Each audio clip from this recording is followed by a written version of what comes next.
Hello guys, तो अभी हम स्टार्ट करते हैं कुछ केमिस्ट्री के क्वेश्चन। तो मैं स्क्रीन शेयर करता हूँ, आप देखना।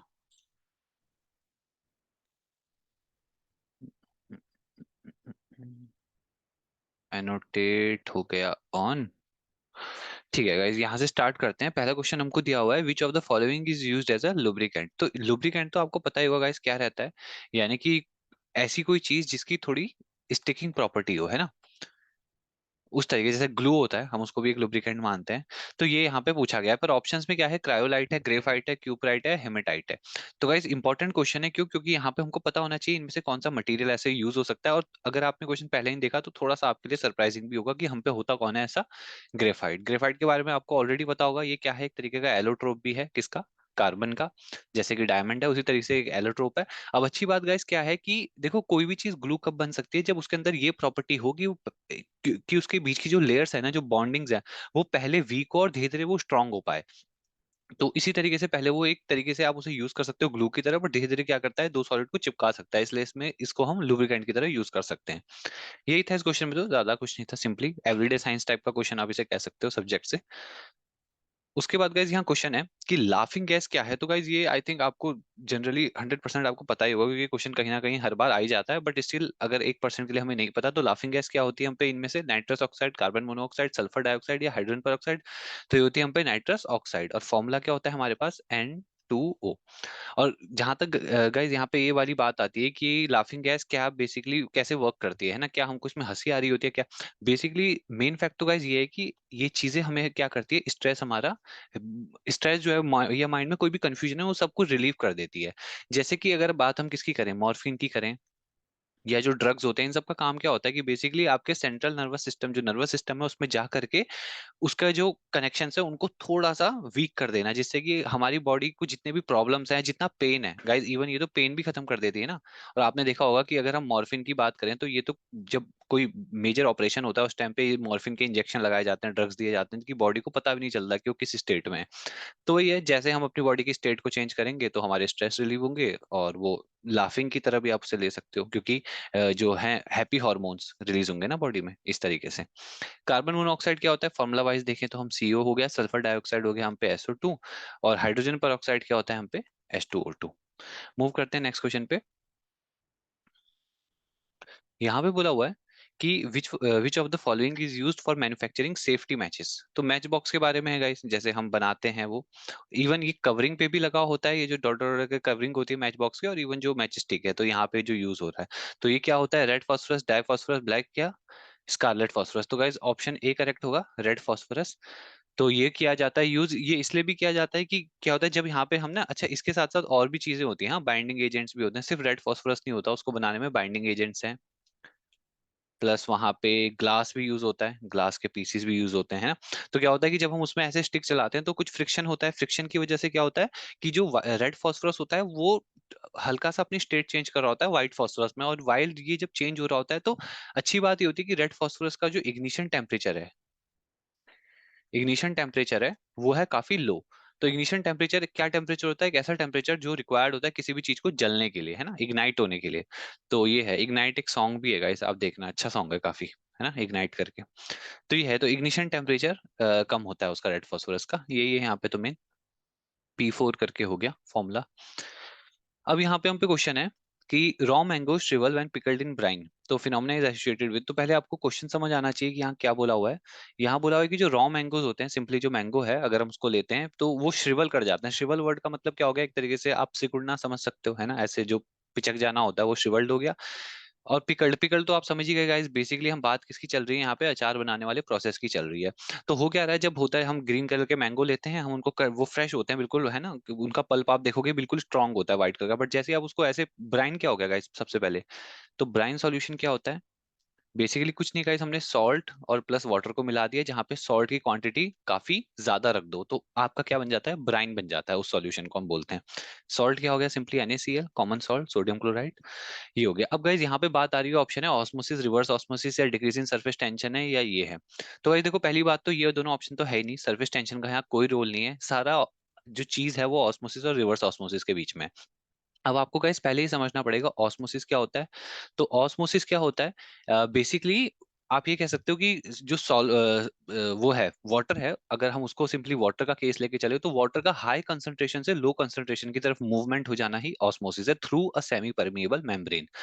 ये हो गई बात। अब पहले ना हम ये समझते हैं यहाँ पे जो इंपॉर्टेंट चीज है कि एक तरह का सॉल्यूशन आपके पास होता है हाइपरटोनिक, और एक होता है आपके पास हाइपोटोनिक, और फिर आपके पास होता है एक आइसोटोनिक। ठीक है, इन तीन सॉल्यूशन से हमें ये क्वेश्चन भी क्लियर हो जाएगा। और सॉल्यूशन क्या होता है? सॉल्यूशन बेसिकली क्या होता है? कॉम्बिनेशन होता है किसका? सॉल्यूट का प्लस सॉल्वेंट का। सॉल्वेंट बेसिकली अगर कैसे आप पता चला बताओगे कि सॉल्वेंट क्या होता है? सॉल्वेंट गाइस, सॉल्यूट वो चीज होती है जो डिसॉल्व होती है, और सॉल्वेंट वो चीज होती है वो जिसमें डिसॉल्व होती है। जैसे अगर वाटर है वो सॉल्वेंट हो गया और आपने सॉल्ट को उसमें मिलाया तो सॉल्ट क्या हो गया? सॉल्यूट। या सॉल्ट की जगह शुगर भी यूज कर सकते हो, तो ये सारे सॉल्यूट हो गए। सॉल्वेंट किसमें आप मिला रहे हो, घुला रहे हो उसको, वो हो गया सॉल्वेंट, वाटर। अब अगर हम बात करें गाइस, हम ना उसका एग्जांपल लेते हैं, रेजिन का, काफी फेमस एग्जांपल है। रेजिन यानी कि किशमिश का काफी फेमस एग्जांपल है। अगर हम उसको इन में रखेंगे तो क्या होगा? बट उससे पहले अगर बात करी जाए हाइपरटोनिक सॉल्यूशन क्या होगा, ये एक ऐसा सॉल्यूशन होगा जहां पे आपका सॉल्यूट जो होगा ना, सॉल्यूट, उसका उसका कंटेंट ज्यादा होगा किससे? सॉल्वेंट से। हाइपोटोनिक में आपका जो सॉल्यूट होगा वो कम होगा किससे? सॉल्वेंट से। और आइसोटोनिक में आपका सॉल्यूट जो होगा लगभग इक्वली होगा सॉल्वेंट के। ठीक है, कुछ ऐसा सिनेरियो होगा। आइसो का मतलब आप ऐसे भी समझ सकते हो। तो अब हम रेजिन को सबसे पहले हाइपरटोनिक में रखेंगे कुछ देर के लिए, तो क्या होगा? जैसे मान लो ये रेजिन है ना, इस तरीके से है, नॉर्मल स्टेट पे है। अब आपने इस सॉल्यूशन में इसको रख दिया है यहाँ पे, पर इसमें हो क्या रहा है? सॉल्यूट ज्यादा है, सॉल्वेंट कम है। अब गाइस क्या है कि हमको पता है ऑस्मोसिस में क्या होता है, जो सब्सटेंस होता है वो मूव करता है हाई कंसंट्रेशन से लो कंसंट्रेशन की तरफ। तो यहाँ पे गाइस क्या हो गया, बाहर अगर मैं बात करूं वाटर की कंसंट्रेशन की, आपको वाटर की कंसंट्रेशन बार बार देखना है। तो इस केस में हमको पता है ना सॉल्वेंट यहाँ पे कम है, यानी कि वाटर की कंसंट्रेशन जो सॉल्यूशन में है वो कम है और सॉल्यूट की ज्यादा है। तो पानी कहाँ से कहाँ जाएगा? हाई कंसंट्रेशन से लो की तरफ पे। तो यानी कि हाइपरटोनिक सॉल्यूशन में जो अंदर का पानी होगा वो बाहर को निकलना चाहेगा। यानी कि बेसिकली इस प्रोसेस में होगा क्या एट द एंड? यहाँ पे होगा क्या? श्रिंकेज होगी। क्यों? क्योंकि जो आपने किशमिश डाली है उनके अंदर एज कंपेयर टू पानी ज्यादा है, और जो बाहर का सॉल्यूशन है उसमें पानी कम है, क्योंकि उसमें सॉल्यूट ज्यादा है, नमक बहुत ज्यादा है। इसी तरीके के सॉल्यूशन को तो गाइस हम ब्राइन भी बोल रहे हैं। समझ रहे हो आप? यहाँ पे सॉल्यूट ज्यादा है, नमक ज्यादा है। पर अगर हाइपोटोनिक में ये सारा काम दोबारा किया जाए, फिर से वही रेजिन्स हो, ऐसे सॉल्यूशन हो, बट अब यहाँ पे क्या है कि आपका सॉल्यूट कम है, यानी कि यहाँ पे नमक या चीनी जो भी है काफी कम है, पर पानी काफी ज्यादा है। तो हाई कंसंट्रेशन से लो बार बार आपको ऐसी मूवमेंट करानी है। तो यहाँ बाहर पानी ज्यादा है, अंदर रेजिन में कम है, पानी अंदर जाएगा तो यहाँ पे क्या हो जाएगा? स्वेलअप हो जाएगा। तो यानी कि हाइपोटोनिक सॉल्यूशन में किशमिश जो है फूल जाएगी। और आइसोटोनिक में गाइस बेसिकली क्या होगा? लगभग नो चेंज होगा, क्योंकि कंसंट्रेशन अंदर बाहर सेम ही है। तो इसलिए आप समझिए, अब यहाँ पे जो रॉ मैंगोज थे हमने उसको किस में डाला था? ब्राइन में डाला था। और ब्राइन किस में बनता है? हाइपरटोनिक में। हाइपरटोनिक में क्या है? सॉल्यूट ज्यादा है। तो इसका मतलब रॉ मैंगोज के जो अंदर का पानी है वो निकल के सॉल्यूशन में चला जाएगा, और रॉ मैंगो जो है वो सिकुड़ जाएंगे, यानी कि श्रिवल हो जाएंगे। तो ये सिंपली, अब हमको तो प्रोसेस पूछा था, मैंने आपको ये भी बता दिया कि हाइपरटोनिक का वो केस है। तो ऑप्शन ए हमारे पास यहाँ पे आंसर है, सिंपली ऑस्मोसिस। ठीक है, आई होप ये एक्सप्लेनेशन क्लियर है। इंपॉर्टेंट कॉन्सेप्ट रहता है ये भी, काफी थोड़ा कंफ्यूजिंग भी हो जाता है कभी कभी, तो इस तरीके से आप इसको समझ सकते हो। अब यहाँ पे दिया हुआ है what would be the best choice for window material to keep the outside heat away. अच्छा, यहाँ पे बोला हुआ है कि आउटसाइड की जो हीट है, तो क्या सिंगल पेन ग्लास हो, मतलब जैसे आप एक विंडो बना रहे हो तो वहां पे एक, मतलब आपने शीशा लगा दिया कांच, क्या वो एक तरीका है आउटसाइड हीट को दूर रखने का? डबल प्लेन ग्लास लगाओगे बिना उनके गैप के, ठीक है, दो ग्लास आपने लगा दिए पर इनके बीच में आपने ना गैप नहीं रखा, बिल्कुल चिपका दिया। उसके बाद बोला डबल पेन ग्लास हो विद वाटर फिल्ड, इनके बीच में अब अगर आप पानी भर दो, या डबल पेन ग्लास हो कि इनके बीच में ना गैप हो, कुछ हवा हो सिंपली। तो वैसे यहाँ पे किस ऑप्शन में बाहर की हीट सबसे कम अंदर आएगी, किस चांसेस, किस केस में? तो गाइज मैं ना पहले सीधा आंसर बताने से पहले आपको इसको रिलेट करवाता हूँ एक चीज से जो होती है क्या? इग्लू। इग्लू के बारे में आपने देखा होगा, इवन बचपन में तो हम खूब ऐसे कार्टून्स भी देखते थे। आपको कार्टून याद है वो वाला पेंगुइन? क्या बढ़िया था ना, मतलब बहुत ज्यादा तो नहीं देखते थे इसको, कार्टून नेटवर्क पे आता था, पर ये है ना 90s के दिन याद आ गए अब तो। क्या क्या नहीं आता ना, करेज द काउडी डॉग, सुबह 5 बजे उठ के देखना वो, फिर मैड के शो, उसके बाद और भी कितना कुछ आता था, डेक्स्टर्स लेबोरेटरी, एक से एक कार्टून ना।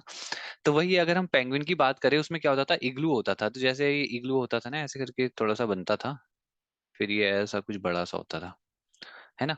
जो भी है, तो इस तरीके, बट बेसिकली कॉन्सेप्ट गाइज ये है यहाँ पे ना कि इग्लू में भी क्या होता था, वो एक जैसे आपने लेयर बनाई है ना, तो उसके बीच में आप आइस की एक और लेयर बनाओगे। वैसे तो आइस का ही बनता था इग्लू, की बर्फ ही बर्फ होती थी वहां। तो इन दोनों के बीच में जो गैप होगा ना वो आपने छोड़ दिया थोड़ा सा, तो ये एयर का गैप छोड़ने की वजह से, क्यों ऐसा क्या, क्योंकि air is a bad conductor of heat. तो इसलिए क्या होगा कि वहां से जो मतलब जो अंदर का टेम्परेचर होगा, जो भी इंसान अंदर रह रहा होगा उसकी बॉडी से हीट निकलेगी, वो जल्दी बाहर नहीं जाएगी, तो वो इग्लू के अंदर मेंटेन रहेगी, तो उसको एक कंफर्ट जोन मिल रहा होगा। इसीलिए यानी कि कॉन्सेप्ट को यहाँ भी यूज कर सकते हो आप, डबल प्लेन ग्लास हो विद एयर इन बिटवीन, तो एयर अंदर रहेगी तो ज्यादा अच्छा रहेगा एज कम्पेयर। देखो गाइस, ये ऑप्शन तो कुछ खास थे ही नहीं, इसमें भी थी नहीं, बट यहाँ पे आप सोच सकते हो कि एक में वाटर भरा है, एक में एयर है। तो गाइस ऐसा होता है, जो एयर है ना और जो वाटर है, हैं तो दोनों ही बैड कंडक्टर ऑफ हीट, कोई अच्छे कंडक्टर नहीं है, बट जो एयर है ना वो आप कह सकते हो 20 टाइम्स जो है ज्यादा बैड कंडक्टर है एज कम्पेयर टू वाटर। तो मतलब इसकी इतनी ज्यादा एफिशिएंसी एयर को ना पार हो देने की है ना। तो इसलिए हम पे ऑप्शन डी यहाँ पे करेक्ट हो गया। यही है फिर, आई होप आपको ये क्लियर हो गया होगा एक्सप्लेनेशन, यही हम पे लास्ट क्वेश्चन था अभी। तो यही करते हैं गाइस, उसके बाद फिर कुछ देखते हैं, लाइव सेशन करेंगे, कुछ करते हैं कुछ और। फिलहाल इसके लिए वीडियो देखने के लिए thank you so much, and I hope आपने भी यहाँ से लर्न किया होगा। बाकी मिलते हैं किसी और चीज़ में फिर, तब तक के लिए बाय।